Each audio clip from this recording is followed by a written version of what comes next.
Hello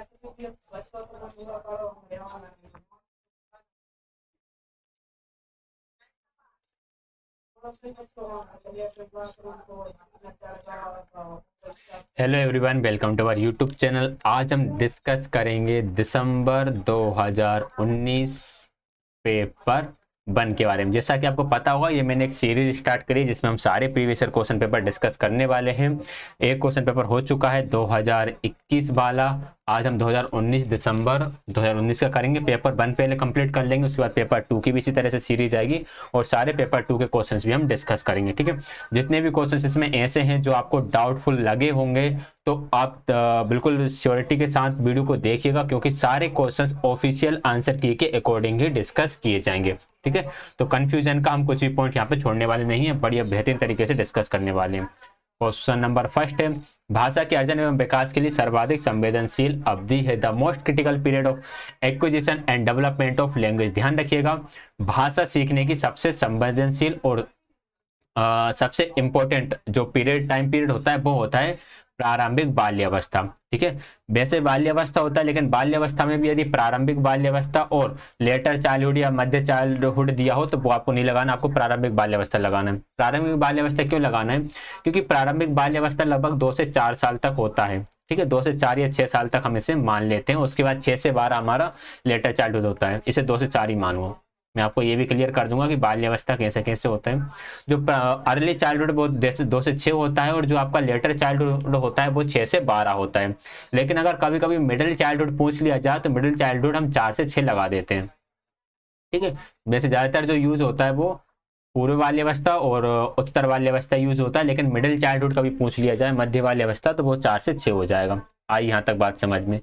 जब बच्चा 4 साल का होता है, 4 साल तक का बच्चा जिस तरह से हम भाषा बोलते हैं इसी तरह की भाषा प्रोडक्ट करना शुरू कर देता है। जिस तरह से हम व्याकरण सम्मत भाषा बोलते हैं, पूरे सेंटेंस बोलते हैं, 4 साल तक का बच्चा इस तरह की भाषा बोलना सीख जाता है। लेकिन यदि इसी अवधि में बच्चे को गलत डायरेक्शन मिल जाए, बच्चे की भाषा का विकास सही से ना हो पाए, वो उसे बोलने का मौका ना दिया जाए तो उसके अंदर थोड़ी सी भाषा को लेकर हीन भावना आ जाती है, वो थोड़ा इंट्रोवर्ट हो जाएगा। ठीक है, और यही वो एज है जिस एज में आप बच्चे को जो भाषा चाहो वो भाषा आप सिखा सकते हो, क्योंकि ये सबसे क्रिटिकल पीरियड होता है। बच्चा हर तरह की लैंग्वेज को यहाँ पर एक्वायर कर लेगा। अगर बच्चे को आप 4 से 6 साल तक आप किसी ऐसे एनवायरनमेंट में रखो जहां पर इंग्लिश बहुत ज्यादा बोली जाती है तो वह इंग्लिश बोलना सीख जाएगा।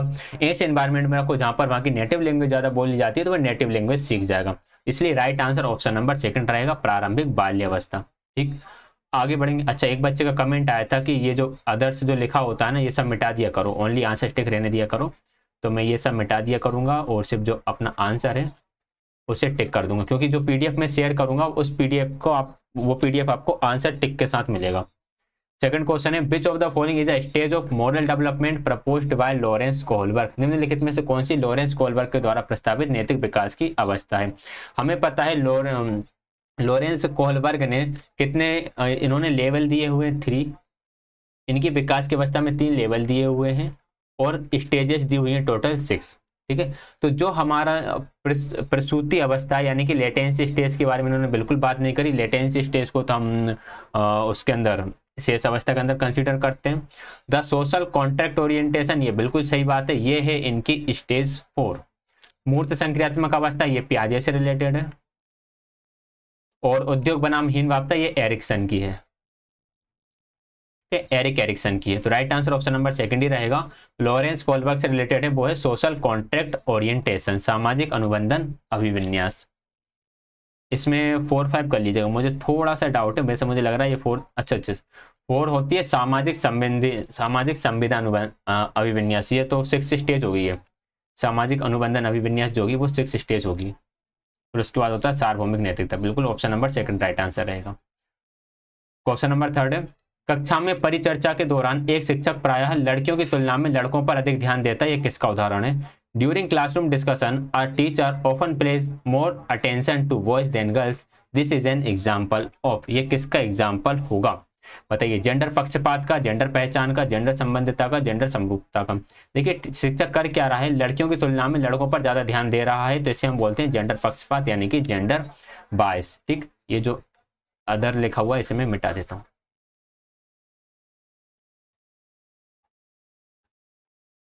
राइट आंसर क्या था? ऑप्शन नंबर सेकंड इसका राइट आंसर था। क्वेश्चन नंबर 4 है, बच्चों में जेंडर रूढ़िवादिता एवं जेंडर भूमिका अनुरूपता को कम करने के लिए निम्नलिखित में से कौन सी पद्धति प्रभावशाली है? आपको जो जेंडर रोल है, जेंडर रूढ़िवादिता जो है, जेंडर स्टेरियोटाइप जो है और जेंडर भूमिका जो है, इसे आपको कम करना है। इसके लिए आप क्या करोगे? जेंडर पक्षपात के बारे में परिचर्चा यानी discussion about gender bias, gender विशिष्ट भूमिकाओं को महत्व देना। जेंडर विशिष्ट भूमिकाओं को महत्व देने का मतलब तो यही हो गया कि ये काम सिर्फ बॉयज करेंगे, ये काम सिर्फ गर्ल्स करेंगे, तो इसे तो हमें करना नहीं है। जेंडर पृथक खेल समूह बनाना, जेंडर के अकॉर्डिंग खेल के लिए ग्रुप बनाना, ये भी हमें नहीं करना। जेंडर पृथक बैठने की व्यवस्था करना, जेंडर सेग्रेटेड सिटिंग अरेंजमेंट। ये देखो, ये वाला जो पॉइंट है, ये पॉइंट आता है जेंडर संवेदनशीलता के अंदर, कि आप जेंडर को लेके थोड़े से सेंसिटिव हो कि यार अगर बॉयज एंड गर्ल्स हैं तो आप बॉयज को अलग रो में बिठाओगे और गर्ल्स को अलग रो में बिठाओगे, तो ये तो ठीक है। लेकिन हमें बात करना है जेंडर रूढ़िबद्धता और जेंडर भूमिका की अनुरूपता को कम करने के लिए हम डिस्कस करेंगे इसके बारे में। हम क्या करेंगे? जेंडर पक्षपात के बारे में डिस्कशन करेंगे। डिस्कस करने के बाद कंक्लूजन निकालेंगे कि क्या होना चाहिए, क्या इसके सुधार हो सकते हैं। ठीक, तो right answer option number first रहेगा। आगे बढ़ते हैं नेक्स्ट क्वेश्चन की तरफ। क्वेश्चन नंबर 5 है, निम्नलिखित में से किस मनोवैज्ञानिक ने बच्चों को ज्ञान के सक्रिय जिज्ञासु के रूप में देखते हुए उनके चिंतन पर सामाजिक एवं सांस्कृतिक विषय वस्तुओं के प्रभाव को महत्व दिया है? Which of the following theorist while being children as active seekers of knowledge emphasise the influence of social and cultural content? देखो यहाँ पे बात ध्यान दो, ज्ञान के सक्रिय जिज्ञासु, ज्ञान के सक्रिय जिज्ञासु देखकर हमें लगता है कि इसका आंसर प्याज ही होगा, लेकिन ध्यान रखना ज्ञान के सक्रिय जिज्ञासु के बारे में जो बात करिए वो करिए संरचनावादी ने। जो भी संरचनावाद है ना, संरचनावादी जितने भी आपके साइकोलॉजिस्ट हैं उन सभी ने बोला है कि बच्चे ज्ञान के सक्रिय जिज्ञासु हैं। और जो कंस्ट्रक्टिविस्ट हैं इसी के अंदर हमारे प्याजे आते हैं, वाइगोस्की आते हैं, ब्रूनर आते हैं। तो राइट आंसर फिर इसका क्या होगा? प्याजे भी राइट आंसर हो सकता था और हमारा वाइगोस्की भी राइट आंसर हो सकता था। लेकिन इसमें बोला है सामाजिक एवं सांस्कृतिक विषय वस्तुओं का प्रभाव। सोशियो कल्चर थ्योरी किसने दी है? लेव वाइगोस्की ने दी है, जिन्होंने सामाजिक सांस्कृतिक पर सबसे ज्यादा बात करी। तो राइट आंसर फिर क्या हुआ? ऑप्शन नंबर सेकंड इसका राइट आंसर हो जाएगा। ठीक है, कौन सा? वाइगोस्की राइट आंसर होगा, प्याजे हम काट देंगे। प्याजे ने अनुवांशिकता पे ज्यादा बल दिया है सोशल कॉन्ट्रैक्ट के अलावा। जिग्सा पहली सोल्व करते समय 5 वर्ष की नजमा स्वयं से कहती कि नीला टुकड़ा कहाँ है? नहीं, ये वाला नहीं, काले रंग वाला जिसने ये जिससे जूता पूरा बन जाएगा। यह वार्तालाप वाइगोस्की को किस तरह से संबोधित करती है? यहाँ पर नजमा कर क्या रही है? यहाँ पर नजमा अपने काम को डायरेक्ट करने के लिए स्पीच का यूज कर रही है, अपने काम को निर्देशित देने के लिए बोल रही है। इसे हम बोलते हैं प्राइवेट स्पीच यानी कि व्यक्तिगत वार्ता। जोर से बोलना हो नहीं है, इसके फोल्डिंग अलग चीज है। ईगो सेंट्रिक स्पीच इसे प्याजे बोलते हैं। तो right answer option number first रहेगा, प्राइवेट स्पीच। ठीक, क्वेश्चन नंबर 7 है कि बच्चों को संकेत देना तथा आवश्यकता पड़ने पर सहयोग प्रदान करना निम्नलिखित में से किसका उदाहरण है? Giving cues to children and offering support as and when needed is an example of. बच्चों को जब सहायता की जरूरत है तब आप उन्हें सहायता कर रहे हो, ये इसे बोलते हैं हम स्केप फोल्डिंग। स्केप फोल्डिंग की सबसे पहले बात की है ब्रूनर ने और इसको अपने सिद्धांत में यूज करा है वाइगोस्की ने, ध्यान रखिएगा। तो ये स्केप फोल्डिंग कही जाती है। क्वेश्चन नंबर 8 है, निम्नलिखित व्यवहारों में से कौन सा जीन प्याजे के द्वारा प्रस्तावित मूर्त संक्रियात्मक व्यवहार को विश्लेषित करता है? कॉन्क्रीट ऑपरेशनल स्टेज से रिलेटेड कौन सा है? हाइपोथेटिकल डिडक्टिव रीजनिंग, ये तो 4th स्टेज से रिलेटेड है, जो कि 4th स्टेज कौन सी है? 4th स्टेज है ऑपरेशनल स्टेज। ठीक है, औपचारिक फॉर्मल ऑपरेशनल स्टेज, औपचारिक संक्रियात्मक अवस्था। संरक्षण क्लास इंक्लूजन, ये बिल्कुल जो कंजर्वेशन है, कंजर्वेशन बच्चे में मूर्त संक्रियात्मक अवस्था यानी कि 3rd स्टेज में आ ही जाता है और यहाँ पर 3rd स्टेज ही बताना था। ये तो right answer option number second ही रहेगा। अस्थगित अनुकरण यानी कि पदार्थ object permanence and deferred imitation, ये तो बच्चे की 1st स्टेज की विशेषता है, तो ये भी आंसर होगा नहीं। प्रतीकात्मक खेल जो है ये इसकी 2nd स्टेज की अवस्था है, जो जब बच्चा होता है प्री ऑपरेशनल स्टेज में तब कहा है। ठीक है, तो right answer option number 3rd ही रहेगा। संरक्षण का मतलब ये ऐसा होता है कि जब तक हम पदार्थ में से क्वांटिटी को निकाल के अलग नहीं कर देंगे उसका मास सेम ही रहेगा, भले ही आप उसका आकार चेंज कर दो। ठीक है, जैसे कि ये मार्बल्स हैं, ये 6 मार्बल को मैं इस तरह से रखूं या फिर मैं इनको दूर दूर करके रखूं?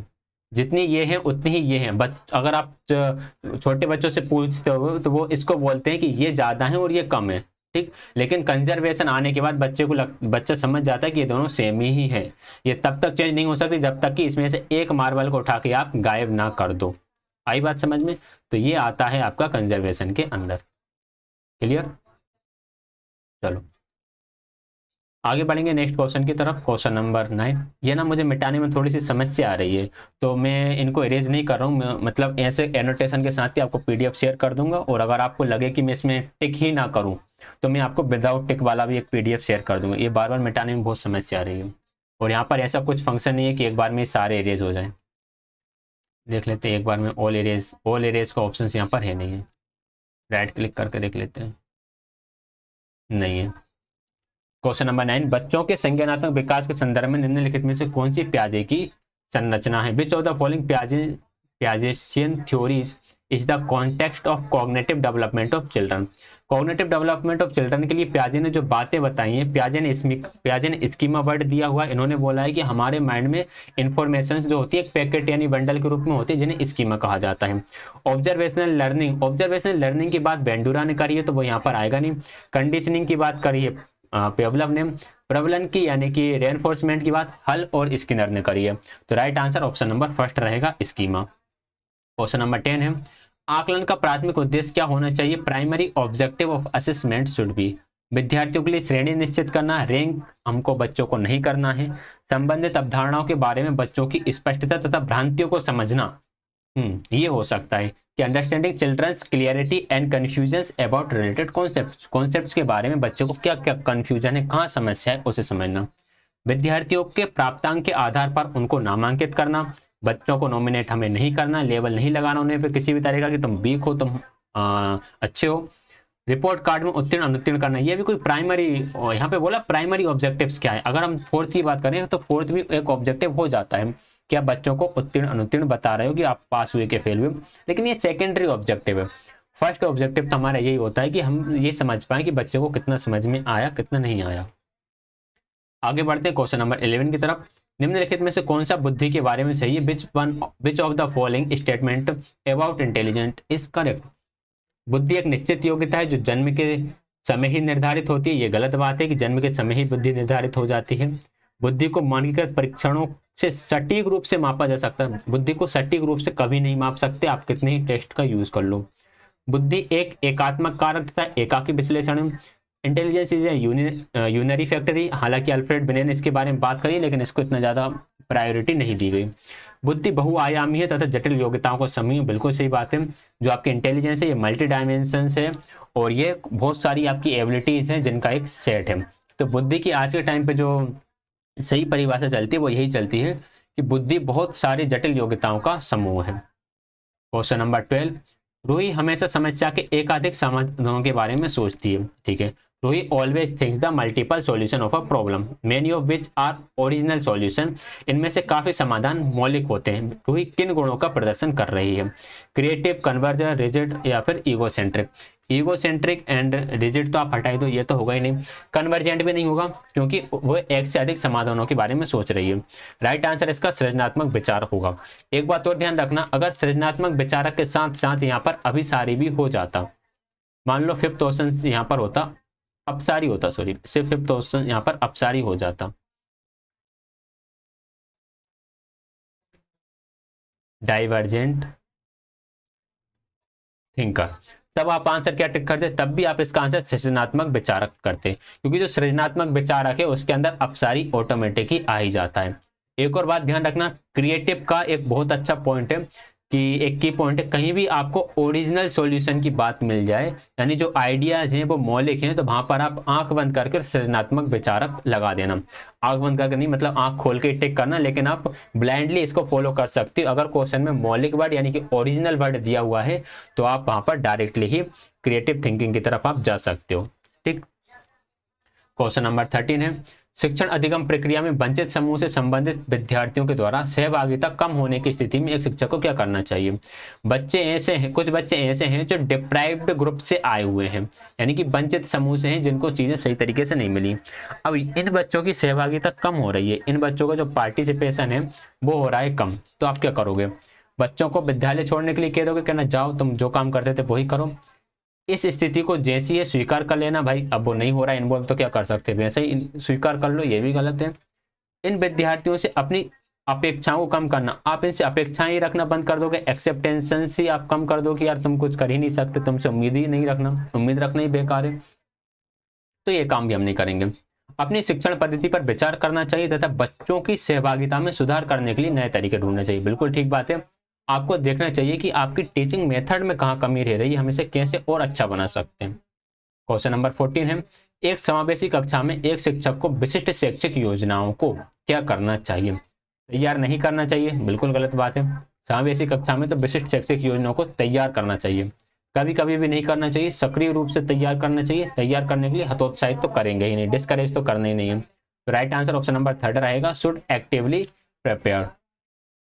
पठन वैफल्य यानी कि डिसलेक्सिया, डिसलेक्सिया रिलेटेड है धारा प्रभाव पढ़ने की, यानी कि रीडिंग की अक्षमता से, इनएबिलिटी टू रीड फ्लुएंटली। इसमें वही है कि आपको WM जैसा दिखता है, आपको P और Q में डिफरेंस समझ में नहीं आता, B और D में समझ में नहीं आता। शिक्षा का अधिकार अधिनियम 2009 में उल्लेखित की गई समावेशी शिक्षा की अवधारणा किस पर आधारित है। इंक्लूसिव एजुकेशन जो है ये किस पर डिपेंडेंट है। व्यवहारवादी सिद्धांत, व्यवहारवादी सिद्धांत पर ये बिल्कुल रिलेटेड नहीं है, आप इसे हटा सकते हो। अशक्त बच्चों के प्रति एक सहानुभूति, हमें कोई सहानुभूति नहीं बताना, हमें तो उन्हें उनको इम्प्रूव करना है, उनको एम्पावरमेंट की जरूरत है। अधिकार आधारित मानवतावादी परिप्रेक्ष्य, और फोर्थ है मुख्यतः व्यावसायिक शिक्षा उपलब्ध करा करके अशक्त बच्चों को मुख्य धारा में शामिल करना। बहुत सारी जगह आपको इसका आंसर ऑप्शन नंबर 4 दिख जाएगा, बहुत सारी जगह दिख जाएगा, लेकिन 4 इसका आंसर बिल्कुल भी नहीं है। राइट आंसर इसका ऑप्शन नंबर 3 है, right based humanistic perspective. Right अधिकार आधारित मतलब हर एक बच्चे का अधिकार है कि वह शिक्षा को ग्रहण कर सके। कहाँ ग्रहण कर सके, जो नॉर्मल स्कूल चल रहे हैं, नॉर्मल विद्यालय, उन्हीं में शिक्षण ग्रहण कर सके। ये एक मानवतावादी परिप्रेक्ष्य है, इसलिए राइट आंसर ऑप्शन नंबर 3 रहेगा, हर एक बच्चे का अधिकार है। ठीक, क्वेश्चन नंबर 17 है, संरचनावादी ढांचे में अधिगम प्राथमिक रूप से constructivist framework learning is primary. तो कंस्ट्रक्टिव अप्रोच ये बोलती है, यंत्रवत याद करने पर तो व्यवहारवादियों ने बल दिया, प्रबलन पर, रेनफोर्समेंट पर भी व्यवहारवादी ही बल देते हैं, अनुबंधन भी, ये भी व्यवहारवादियों का ही काम है, लेकिन हमें बात करना है संरचनावादियों के बारे में। संरचनावादी बात करते हैं focus on process of meaning making. ये किस पर बात करते हैं, मीनिंग मैपिंग की, जो लर्निंग है मीनिंग मेकिंग हो, बच्चे समझें उसे, संज्ञान का यूज करें। बाकी व्यवहारवादी बात करेंगे कि उन्हें रिवॉर्ड दो, पनिशमेंट दो, कंडीशनिंग करा दो, प्रॉब्लम ने जिस तरह से कराई है, रोट मेमोराइजेशन एक तरह से ट्रायल एंड एरर पर आधारित हो जाएगा। क्वेश्चन नंबर 18, अनेक घटनाओं के बारे में बच्चों के द्वारा बनाए गए सहजानुभूत सिद्धांत।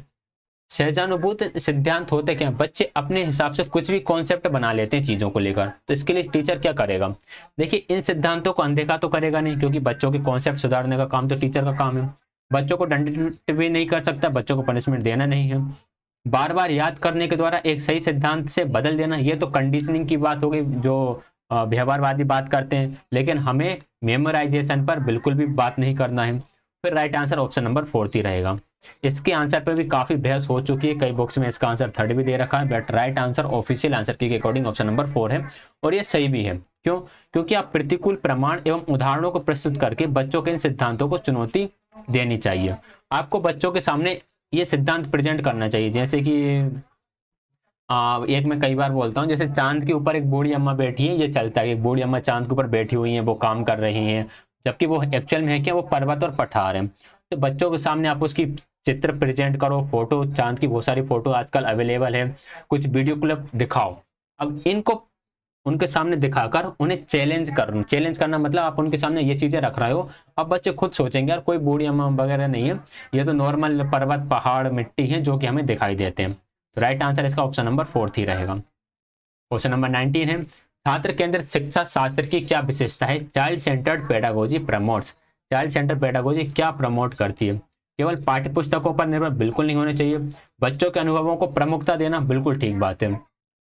अगर आप चाइल्ड सेंटर्ड पेडागोजी की बात कर रहे हो या चाइल्ड सेंटर्ड की बात कर रहे हो तो वहां पर बच्चों के अनुभवों को तो आप ध्यान में रखोगे ही।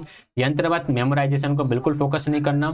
योग्यता के आधार पर विद्यार्थियों को नामांकित करना तथा वर्गीकरण करना, तो वही वर्गीकरण नामांकित ये सब कुछ हमें नहीं करना है। तो ऑप्शन नंबर सेकंड ही राइट आंसर हो जाएगा। क्वेश्चन नंबर 20 है, संवेग व संज्ञान क्या है? Emotions and cognitions are interwoven with each other, यानी कि सन्निहित है या फिर इंटरडिपेंडेंट है। पूर्णता अलग बिल्कुल नहीं है, स्वतंत्र भी नहीं है, संबंधित नहीं, ये भी गलत है। देखिए आपके इमोशंस किस तरह के हैं उसका इफेक्ट बहुत ज्यादा पड़ता है आपके कॉग्निशन पर। एक साइकोलॉजिस्ट है, उनका मुझे नाम याद नहीं आ रहा है, इन्होंने शायद गोलमैन है जिन्होंने ईक्यू के बारे में बात की है। ईक्यू मतलब इमोशनल कोशेंट, और एक आपका आईक्यू होता है इंटेलिजेंस कोशेंट। आपके आईक्यू को हैंडल करके रखता है ईक्यू, यानी कि आपके इमोशंस जो है वो आपके कॉग्निशन को कंट्रोल करके रखते हैं। आप देखना कभी आप जब बहुत ज्यादा एक्साइटेड होते हो तो आप बहुत सारा पढ़ लेते हो, और जब आपका दिमाग खराब होता है, कुछ भी कहीं से कोई खबर पढ़ लो या कुछ भी नेगेटिविटी दिमाग में घुस जाए तो आपका पढ़ने का मन ही नहीं करता है। ठीक है, तो इस तरह से ये दोनों एक दूसरे पर काफी डिपेंडेंट है। क्वेश्चन नंबर 21 है, संरचनावादी सिद्धांतों के अनुसार अधिगम के बारे में कौन सा कथन सही है? हमें अगेन कंस्ट्रक्टिविस्ट पर्सपेक्टिव के हिसाब से बताना है। अधिगम पुनरुत्पादन एवं स्मरण की प्रक्रिया है। भाई रिप्रोडक्शन एंड रिकॉल की बात व्यवहारवादी बिल्कुल नहीं करते। यंत्रवाद सीखने की बात भी नहीं करते। आवृत्ति के द्वारा व्यवहारों का अनुबंधन, ये बिहेवियरिस्ट बात करते हैं। अधिगम सक्रिय वियोजन के द्वारा ज्ञान की संरचना की प्रक्रिया, ये बिल्कुल सही है कि learning is the process of construction of knowledge by active engagement. सक्रिय बच्चे ज्ञान के सक्रिय निर्माता हैं, ये बात संरचनावादी ही करते हैं, और इसी के द्वारा ज्ञान की संरचना हो सकती है। बच्चों को इन्वॉल्व करने की बात करते हैं ये। क्वेश्चन नंबर 22 है, विद्यार्थियों को स्पष्ट उदाहरण एवं गैर उदाहरण देने के क्या परिणाम है? बच्चों को आप कुछ क्लियर एग्जांपल्स देते हो, कुछ नॉन एग्जांपल्स देते हो, इससे क्या होगा? अवधारणात्मक परिवर्तनों को प्रोत्साहित करने के लिए प्रभावशाली तरीका बिल्कुल हो सकता है कि बच्चों के जो कॉन्सेप्ट्स हैं उनको बदलने में ये काम आएंगे। ये विद्यार्थियों के दिमाग में भ्रांतियां पैदा तो नहीं करेगा यार, ये तो नेगेटिव की तरफ जा रहा है। अवधारणाओं की समझ में अभाव को भी पैदा नहीं करेगा। ये अवधारणात्मक समझ के बजाय कार्य विधिक प्रक्रियात्मक ज्ञान पर ज्यादा ध्यान केंद्रित करता है। It is focused on procedural knowledge rather than conceptual understanding, ये भी गलत है, ये भी नहीं होगा। Right answer option number first ही होगा इसका, क्योंकि ये अच्छा तरीका है जिससे बच्चों के कॉन्सेप्ट्स को बदला जा सके या उनको अच्छे तरीके से इनकरेज किया जा सके। ठीक है, क्वेश्चन नंबर 23 है, बच्चों को अधिगम गतिविधि में भागीदारी करने के लिए लगातार पुरस्कार देना व दंड का प्रयोग करना। देखिए पुरस्कार देना, दंड का प्रयोग करना कुछ हद तक ठीक है, दंड का प्रयोग करना तो बेकार है। स्किनर ने भले ही अपना जो उन्होंने जो रेनफोर्समेंट शेड्यूल्स दिए हुए हैं वहां पर पनिशमेंट की बात करी, लेकिन उन्होंने इनकी थ्योरी में साफ साफ लिखा हुआ है कि दंड से लर्निंग पर कोई प्रभाव नहीं पड़ता है। ठीक, पुरस्कार देने की बात उन्होंने करी है, रिवॉर्ड की बात तो ये करते हैं, रिवॉर्ड की बात तो बहुत से करते हैं। ठीक है, अब हो क्या रहा है, आप लगातार दे रहे हो, रिपीटेडली दे रहे हो। अगर आप रिपीटेडली बच्चों को रिवॉर्ड एंड पनिशमेंट देते हो तो इससे होता यह है कि भारी अभिप्रेरणा कम होती है, ये इससे रिलेटेड ही नहीं है। आंतरिक अभिप्रेरणा भी इससे रिलेटेड नहीं है। ये बच्चों को प्रदर्शन आधारित लक्ष्यों के बजाय निपुणता पर ध्यान देने के लिए प्रोत्साहित करेगा, या फिर अधिगम में बच्चों की स्वाभाविक अभिरुचि तथा जिज्ञासा कम होगी। अब हमें थर्ड एंड फोर्थ दोनों ही सही लग सकते हैं, लेकिन सीटेट में हमें चेक करना है कि ज्यादा सही कौन सा है, क्योंकि ये है आपके अप्लाइड बेस्ड, इसे हम अप्लाइड साइकोलॉजी बोल सकते हैं। अप्लाइड बेस्ड क्वेश्चन है, अप्लाइड पेडागोजी बोल सकते हो आप इसे। हो क्या रहा है यहाँ पर कि फोर्थ ऑप्शन बोल रहा है कि अधिगम में बच्चों की स्वाभाविक अभिरुचि व जिज्ञासा कम होती है। देखिए हम ये बात तो जानते हैं कि बच्चे सीखने के लिए स्वाभाविक रूप से ही जिज्ञासु होते हैं, लेकिन आप जब बच्चे ने कुछ सीखा आपने उसे एक चॉकलेट दे दी, फिर बच्चे ने क्वेश्चन सही करा फिर आपने उसे एक चॉकलेट दे दी, फिर बच्चे ने क्वेश्चन सही करा आपने फिर से उसे एक चॉकलेट दे दी। अब जो स्वाभाविक रुचि थी वो तो उसकी कम हो गई, अब सिर्फ चॉकलेट के लिए ही पढ़ रहा होगा। ठीक है, आपने बच्चा होमवर्क करके नहीं लाया, उनकी मान लो उनको पनिशमेंट दे दिया, होमवर्क करके नहीं लाया फिर उसे पनिशमेंट दे दिया, होमवर्क करके नहीं लाया फिर उसे पनिशमेंट दे दिया। अब वो होमवर्क से पनिशमेंट से बचने के लिए करेगा, ना कि सीखने के लिए। तो जो स्वाभाविक अभिरुचि और जिज्ञासा होती है वो कम हो जाती है, इसलिए right answer option number fourth रहेगा। आगे बढ़ेंगे क्वेश्चन नंबर 24 की तरफ। निम्नलिखित में से कौन सी प्रथाएं सार्थक अधिगम को बढ़ावा देती हैं? विच of the following practice promotes meaningful learning? शारीरिक दंड, सहयोगात्मक अधिगम पर्यावरण, सतत एवं समग्र मूल्यांकन और निरंतर तुलनात्मक मूल्यांकन। शारीरिक दंड से तो अधिगम कम होगा, तुलनात्मक मूल्यांकन हमें नहीं करना है। कई लोगों ने इस क्वेश्चन को कांस्टेंट, इसको सीसीई ही समझ लिया था, जबकि ये कांस्टेंट कंपैरेटिव इवेल्युएशन। ठीक है, कंपैरेटिव नहीं करना है हमें, तो फिर हमें क्या करना है, सहयोगात्मक अधिगम वातावरण प्रोवाइड कराना है और सतत एवं समग्र मूल्यांकन करना है। तो right answer option number second रहेगा। सेकंड और थर्ड दोनों सही है। 25 है, शिक्षक बच्चों की जटिल अवधारणाओं की समझ को किस प्रकार सहज कर सकते हैं। How can teachers facilitate understanding of complex concepts in children. एक व्याख्यान देकर तो हम उसके कॉन्सेप्ट्स को क्लियर नहीं कर सकते, प्रतियोगात्मक अवसरों की व्यवस्था करके, कॉम्पिटेटिव एग्जाम, कॉम्पिटेटिव इवेंट से भी कुछ क्लियर नहीं होगा। कॉम्पिटेटिव इवेंट से तो आप बच्चों की योग्यता यानी कि उनकी एप्टीट्यूड को पता कर सकते हो, अवधारणा को क्लियर नहीं कर सकते। यांत्रिक अभ्यास तो कराना ही नहीं यार, मैकेनिकल ड्रिल तो कराने नहीं है, रिपीटेटिव। अन्वेषण और परिचर्चा के अवसर उपलब्ध कराकर, बिल्कुल ठीक है। जब बच्चों को अपॉर्चुनिटीज प्रोवाइड की जाएगी एक्सप्लोर करने की, डिस्कशन करने की, तो जो भी कॉम्प्लेक्स कॉन्सेप्ट्स हैं जो बच्चों को समझ में नहीं आ रहा है, वो खुद ब खुद क्लियर हो जाएंगे। एक प्राथमिक विद्यालय की अध्यापिका बच्चों को एक प्रभावशाली समस्या समाधानकर्ता बनाने के लिए किस प्रकार से प्रोत्साहित कर सकती है। प्रत्येक छोटे कार्य के लिए भौतिक पुरस्कार देकर, प्रत्येक छोटे कार्य के लिए भौतिक पुरस्कार देकर तो नहीं होगा, समस्या समाधान कर्ता बनाने के लिए प्रोत्साहित करना है। केवल प्रतिक्रियात्मक ज्ञान पर बल देकर भी काम नहीं चलेगा, गलत उत्तरों को दंडित से भी नहीं चलेगा।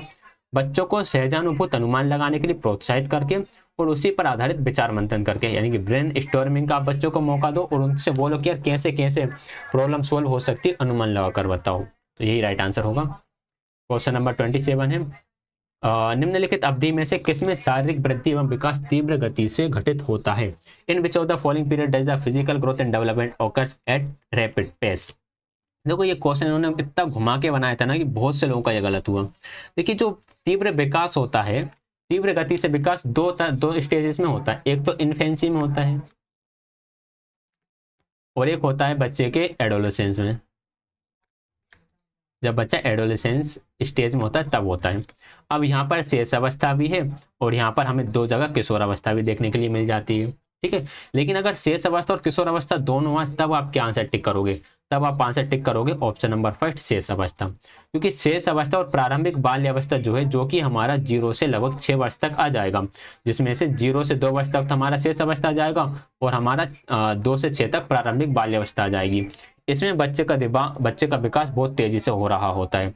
और ध्यान रखिएगा जो कि 6 से 12 वर्ष का समय होता है, इस टाइम पर बच्चे का फिजिकल डेवलपमेंट थोड़ा सा रुक जाता है और 12 के बाद, या फिर हम बोल सकते हैं 12-13 से 18-19 तक बहुत तेजी से होता है। आप बोलोगे, आप ध्यान रखना, जब आप 14-15 साल के होगे, जब आपका कोई अपना रिश्तेदार देखता होगा तो वो यही बोलता होगा कितना लंबा हो गया, कितना बड़ा हो गया, कितना बड़ा हो गया। इसी वजह से, क्योंकि रैपिडली वहां पर डेवलपमेंट होता है। Right answer option number first ही रहेगा। अगर शेष अवस्था ना हो तब आप किशोर अवस्था को ताकना झांकना, और अगर शेष अवस्था दिया हो तो किशोर अवस्था को ताक झांक करना ही नहीं है, उसे देखना ही नहीं है, उसे भगाओ, गोली मारो उसे। क्वेश्चन नंबर 28 है, निम्नलिखित में से कौन सा विकास का सिद्धांत नहीं है। डेवलपमेंट के कुछ प्रिंसिपल्स हैं। विकास जीवन पर्यंत होता है, लाइफ लॉन्ग प्रोसेस है, बिल्कुल ठीक है। विकास परिवर्त्य होता है, डेवलपमेंट इज मॉडिफाइबल। डेवलपमेंट को हम थोड़ा बहुत मॉडिफाई कर सकते हैं, हो सकता है कोई सही तरीके से बोल नहीं पा रहा हो, लेकिन प्रैक्टिस कराकर वो सही तरीके से बोलने लगा हो। एक टाइम था जब मुझे साइकोलॉजी बिल्कुल नहीं आती थी, लेकिन मैंने इसको इतना रीड कर लिया ताकि आज मैं प्रीवियस क्वेश्चंस पेपर डिस्कस करा पा रहा हूँ। ये क्या है, ये डेवलपमेंट का पार्ट है। विकास अनुवांशिक पर्यावरण दोनों के द्वारा प्रभावित होता है, ये भी ठीक है। विकास सार्वभौमिक है तथा सांस्कृतिक संदर्भ से प्रभावित नहीं करते, बिल्कुल गलत बात है। सोशल कल्चरल एनवायरनमेंट जो होता है वो डेवलपमेंट को बिल्कुल प्रभावित करता है, तो फोर्थ गलत हो गया। 29 है, व्यक्तिगत विभिन्नताओं का प्राथमिक कारण क्या है। लोगों के द्वारा माता पिता से प्राप्त अनुवांशिक संकेत या कोड। हाँ, ये व्यक्तिगत विभिन्नताओं का कारण है कि यार जो अनुवांशिकता से जो हमें प्राप्त होता है उससे इफेक्ट पड़ता है। जन्मजात विशेषताएं कुछ होगा नहीं, पर्यावरण प्रभाव होगा नहीं। अनुवांशिकता एवं पर्यावरण के बीच जटिल पारस्परिक क्रिया, ये ज्यादा सही है, ठीक है। राइट आंसर क्या होगा, complex interplay between the heredity and environment, इसका सबसे ज्यादा प्रभाव पड़ता है व्यक्तिगत विभिन्नता पर, तो option number fourth right answer रहेगा। क्वेश्चन नंबर 30 है, निम्नलिखित में से कौन सा द्वितीयक सामाजिकरण का उदाहरण है। द्वितीयक सामाजिकरण मतलब कि सेकेंडरी सोशलाइजेशन। देखिए एक बात ध्यान रखना, जो आपकी फैमिली होती है वो आती है हमेशा प्राइमरी में, ठीक है। फैमिली हमेशा प्राइमरी यानी प्राथमिक होता है। हमसे पूछा द्वितीयक, फैमिली इसमें ये कट गया, फैमिली इसमें ये कट गया। अब बच्चा विद्यालय एवं मीडिया और मीडिया एवं पास पड़ोस, तो जो आपका पास पड़ोस होता है वो भी आपका प्राइमरी के अंदर ही आ जाता है, तो ये भी आपका प्राइमरी में आ गया। इसके अलावा आपके जो रिलेटिव्स होते हैं वो भी प्राइमरी के अंदर ही आते हैं। तो राइट आंसर ऑप्शन नंबर 30 रहेगा, विद्यालय एवं मीडिया, ठीक है। तो ये हुए हमारे 30 क्वेश्चंस कंप्लीट। किसी क्वेश्चन में डाउट रहता है तो आप कमेंट कर सकते हैं। प्लेलिस्ट मिल जाएगा आपको CTET CDP previous question paper के नेम से, वहां पर जाकर आप सारे प्रीवियस क्वेश्चन पेपर्स को देख सकते हो, ठीक है। वीडियो कैसी लगी कमेंट जरूर बताइएगा। वीडियो पसंद आए तो वीडियो को लाइक शेयर, चैनल को सब्सक्राइब जरूर कर दीजिएगा। लाइव ज्वाइन करने के लिए आप सभी का बहुत बहुत धन्यवाद।